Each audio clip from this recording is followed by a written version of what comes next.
Bueno, en el anterior vídeo nos habíamos quedado con esta pregunta de por qué pensáis que se recomiendan los lácteos o cuál es el mayor beneficio que nos venden por lo que es tan imprescindible tomar lácteos. Y estoy segura de que todos habéis pensado, todas, que efectivamente es por su contenido en calcio. Y como ya hemos visto, sí es verdad que la leche tiene un alto contenido en calcio, pero vamos a ir un poquito más allá del calcio porque hay vida más allá del calcio. Vamos a repasar cuáles son los componentes de la leche y vamos a empezar a analizarlos uno por uno, empezando por la proteína que habíamos hablado, que está presente en forma sobre todo de caseína, aunque también hay un poquito de albúmina. Vamos a conocer la proteína de la leche, que ya os adelanto que es las personas que empiezan a sospechar. Yo me encuentro muchas personas en consulta que me dicen, me quité los lácteos porque yo me encontraba mal, me imaginaba que algo me sentaba mal, intuí que podía ser la leche y yo me la quité. Automáticamente se piensa en la lactosa, pero la mayoría de los problemas, tanto digestivos, sobre todo a nivel intestinal, y alérgicos o de piel, no son por la lactosa, son por la caseína, y ahora lo vamos a ir entendiendo. Cuando vimos la parte de digestión y absorción, hago siempre así con la digestión, porque digerir es cortar. Digerir es hacer de un alimento, que es como una construcción de Lego, ¿vale? Pues deconstruirlo, cortarlo en sus partes más pequeñitas. Entonces, siempre hago el símil de una tijera cortando bolita por bolita ese collar de perlas de donde vamos a sacar el principio inmediato de ese nutriente. Aquí, ¿qué tendríamos? ¿Ese collar qué es? Ese collar es una proteína. Si es la proteína de la leche, pues ese collar se llama caseína. Entonces, cada tijeretazo me está liberando una molécula de caseína, de aminoácido. ¿Qué ocurre? Que esta caseína es difícil de digerir. En el anterior vídeo lo comenté, pero lo repito. Imaginaros, hay veces, las que hemos jugado a valorios de pequeñitas, cuando tú pones un hilo de pescar, ¿vale? No para una pulsera, sino para un collar con cierre, que no tiene que ser elástico. Como ese hilo es muy tieso, digamos, la tijerita hace clic, clic, clic, clic, clic, clic, clic. Entonces, el corte es muy rápido, la digestión sería muy óptima.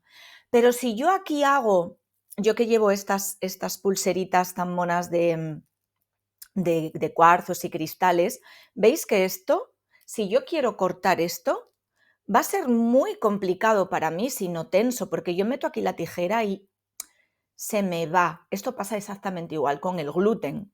La gliadina del trigo, que es la proteína del trigo, el gluten es la proteína del trigo, es muy gomosa.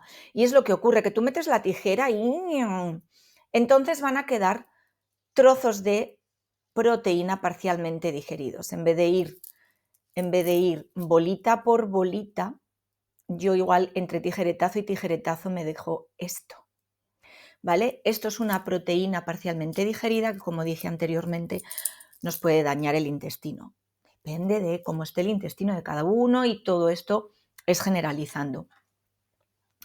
Pero vamos a seguir hablando un poquito, estudiando un poquito más a fondo esa caseína y vamos a ver el por qué hay una diferencia sutil, pero que el cuerpo ve y puede reaccionar ante este cambio, esta diferencia entre la leche de vaca y la leche humana. Si veis en la primera circunferencia, que es de leche humana, aquí vemos que en esta proteína de la leche, la mayor parte, el 80%, es una beta-caseína. Lo de alfa o beta tiene que ver a nivel químico, esto es un poco engorroso, pero para que lo entendáis, es un poco como cuando jugamos con las fotos y los vídeos del teléfono, que la cámara puede estar de un lado o de otro. ¿No ves que os pasa que a veces os veis al otro lado de la cámara y dices, uff, no me reconozco, no me veo bien. Pues es un poco eso. La alfa-caseína la ves así y la beta-caseína la ves así. Entonces, claro, el cuerpo dice, no, no, yo conozco esto con el dedo índice, con el dedo pulgar para aquí. Si me llega esto, ya no lo reconozco. Entonces puede generar una respuesta inmunitaria, una respuesta alérgica o una respuesta de intolerancia más sutil, pero el cuerpo responde. ¿Por qué? Porque conoce la leche humana, si la ha conocido como antígeno, como una beta-caseína en mayor proporción y un 20% de esa albúmina que hemos mencionado. Entonces, cuando llega la leche de vaca, resulta que lo he dicho al revés, el 80% de la leche humana que vemos aquí en azul es albúmina y tiene muy poquita caseína, que es la de difícil digestión, y en forma beta. Es que esto es un poco enrevesado, pero bueno, para que veáis que es así. Tiene sobre todo albúmina y un poquito de beta-caseína. Y la leche de vaca tiene sobre todo caseína, alfa, que ya ahí es lo que os digo, de que el cuerpo lo distingue, se confunde, y luego tiene lactoglobulina, no albúmina. Bueno, el cuerpo sabe que le están metiendo un poco gato por liebre. La caseína es esta proteína. La proteína siempre pensar que es lo que da estructura al organismo y lo vemos en el alimento, ¿vale?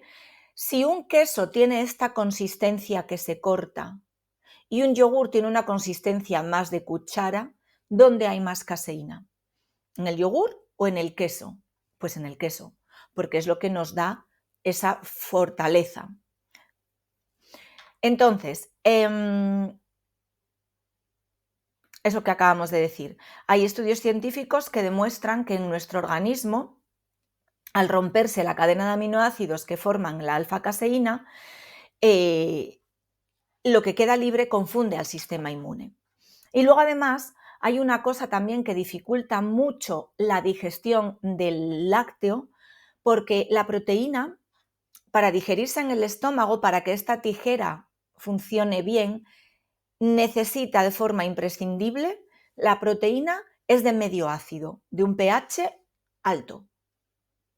Perdón, bajo. Es que estas cosas son muy liosas. La caseína necesita un medio ácido. ¿Qué pasa? Que la propia leche, cuando llega al estómago, que tiene unos jugos gástricos con un ácido clorhídrico, con un pH ácido, llega la leche y lo neutraliza. Es decir, baja, sube el pH, baja la acidez. Entonces, no es tampoco el mejor medio para esa digestión de la proteína, de la caseína, en este caso de la leche. Otra dificultad que nos encontramos para digerir esta proteína es que hay una enzima, ¿vale? Una tijerita especial que se llama renina, que es imprescindible para cortar este collar de perlas, esta proteína, en partes más pequeñitas. Cuando somos lactantes hay mucha renina, a medida que vamos creciendo se pierde la renina, entonces la leche nos va sentando peor. Vuelve a quedar esas perlitas, esos trocitos de proteína grandes, de esa proteína que no está bien digerida, y estos péptidos, ¿vale?, son los que van a dañar nuestro intestino. Si vemos nuestro intestino como una pared de ladrillo, porque las células del intestino son así, esto sería mirado al microscopio, son cuadraditas como ladrillos, y estas tres grapas que vemos aquí se llaman uniones estrechas. ¿Qué ocurre? Que esto tiene la capacidad de abrir la puerta o cerrar la puerta del intestino. Esta es la membrana semipermeable. ¿Qué pasa? Que si yo tomo alimentos que me pueden romper directamente la pared intestinal o abrirla, esto sería, me gustan mucho los refranes, esto sería un roto y esto sería un descosido. ¿Verdad que no es lo mismo que se te rompa una costura? Yo el otro día rompí por la costura un legging y por la misma costura lo cosí.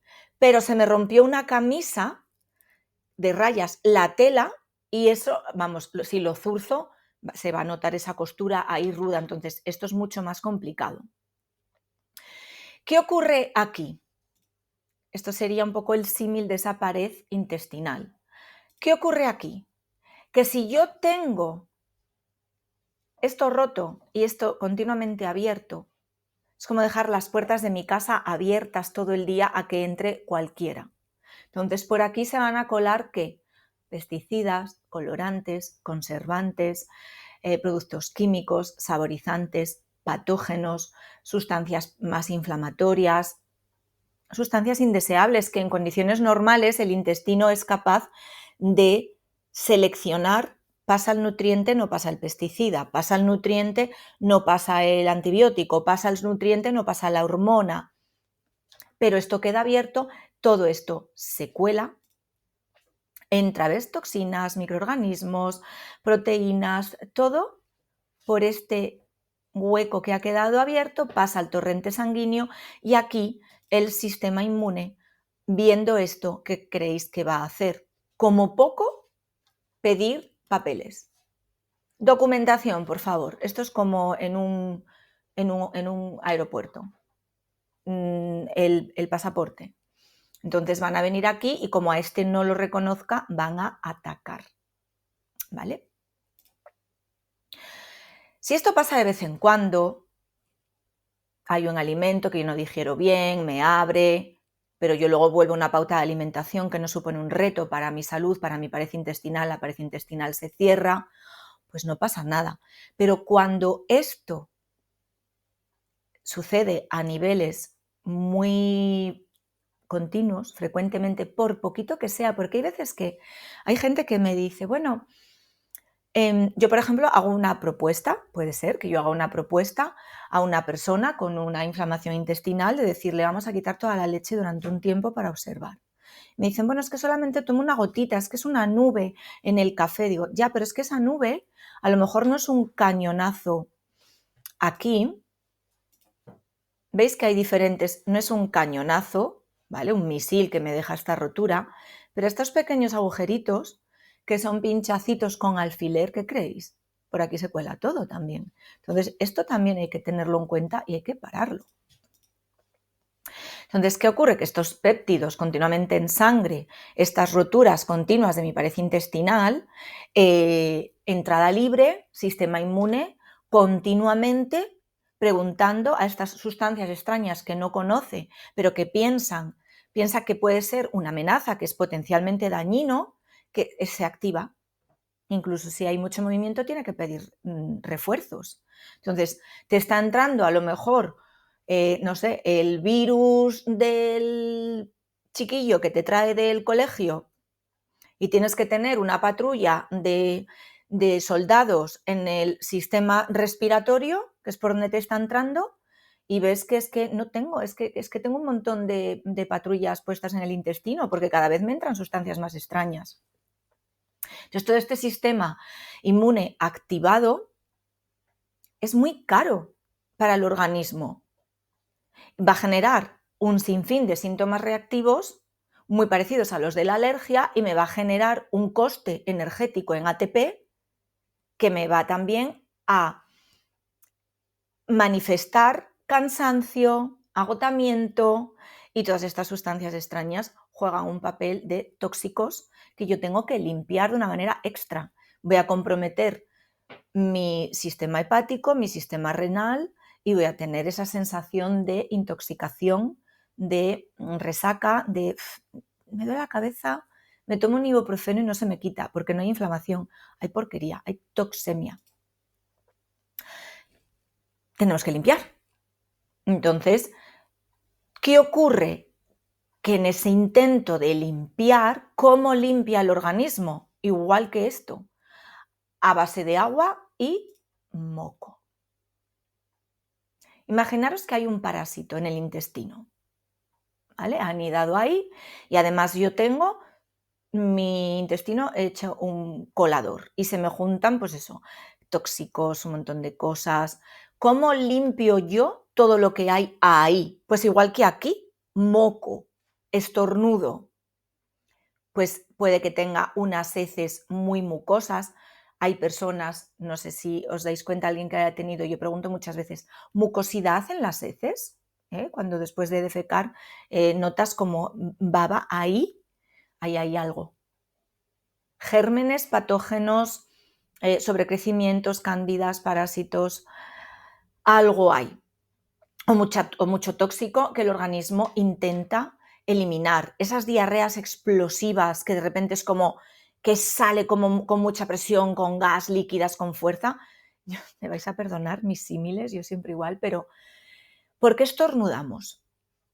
Para eliminar patógenos del sistema, bueno, que quieren entrar por esta vía. Porque esto boca-nariz, igual que el intestino, es lo que tiene más contacto con el exterior. Entonces, si yo quiero eliminar algo, vías altas, por aquí vías bajas, diarrea explosiva. No pasa nada, a veces eso es maravilloso que podamos expulsar por esa vía, ¿no?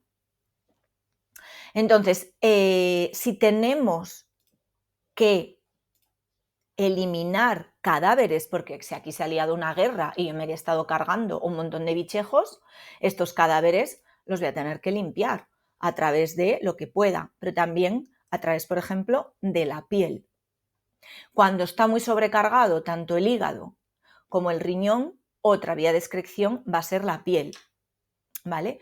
Y otros problemas asociados a todo este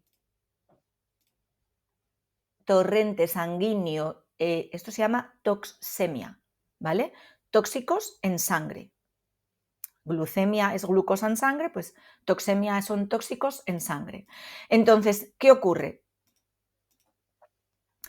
Que esos tóxicos en sangre, depende de dónde se vayan a depositar, me pueden producir, aquí he puesto 3, pero podrían ser muchísimos. Por ejemplo, migrañas. Migrañas es toxinas que por mi genética pues se van a ir a depositar más aquí.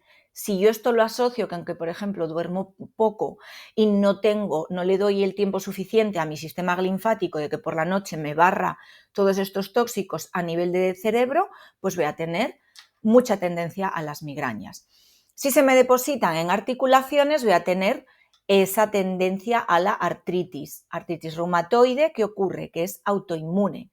Hay tanta toxemia aquí, está tan localizado que el cuerpo, que el sistema inmune ya decide sacrificar esa parte del cuerpo en favor de otros órganos vitales. Yo no me puedo arriesgar a que esto salga de aquí y llegue a corazón, a cerebro, a pulmón, ataco la articulación y de ahí ese dolor tan tremendo. Y también un gran problema asociado a esta toxemia es la diabetes tipo 2, que cada vez, esto está sobre todo asociado con la edad, pero cada vez hay más gente joven y chiquillos que tienen esta diabetes tipo 2. La tipo 2 es que se genera con la edad, la tipo 1 nacemos con ella. La tipo 2 puede ser reversible, de hecho hay muchas mejorías con el cambio de alimentación, ejercicio y demás. Vamos a ver cuál es el contenido en proteína de las distintas leches. Esto, bueno, pues como dato curioso. En la primera columna vemos cuál es el contenido en proteína de la leche de mamá, que es un 1,03. Hemos dicho que la proteína es un reto. Es de difícil digestión, la caseína, necesitamos esa tijera específica, la renina. Entonces, bueno, realmente la proteína de la leche materna está en un 1,03. Esta es nuestra referencia. La de vaca está en un 3,15. La de cabra, que es tan famosa, la leche de cabra, bueno. Luego vamos a ver por qué. Está en un 3,56. La de oveja en un casi 6. Y la de caballo en un 2,40. No conozco a nadie que haya tomado leche de caballo. Sí, carne de caballo, pero bueno. Esto como dato para ver un poco, ¿vale? ¿Queso de oveja? Bueno, pues bastante indigesto si tenemos problemas de este tipo. Me gusta que nos fijemos aquí en la segunda columna, que es el ritmo de crecimiento. ¿Os acordáis que hablamos de la hormona de crecimiento? Que la vaca, por ejemplo, el ternerito, pues crece muy rápido. Bueno, pues el ritmo de crecimiento del humano es de 180, la del caballo es de 60, la de la vaca de 47, la de cabra de 22 y la de oveja de 15. ¿Qué podemos ver aquí? El ritmo de crecimiento de la leche materna es una barbaridad comparado con las otras, pero ¿por qué? Porque realmente un bebé está lactando aproximadamente 2 años. Bueno, luego ya cada uno lo que quiera, pero entre el año y los 2 años, y a partir de ahí no necesitamos ese ritmo tan estrepitoso.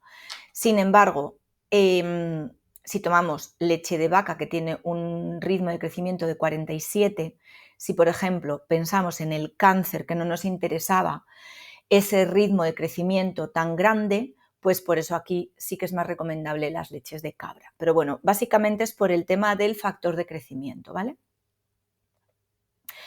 Nos quedamos aquí porque en el siguiente vídeo ya vamos a hablar de otro componente de la leche que es la grasa, ¿vale?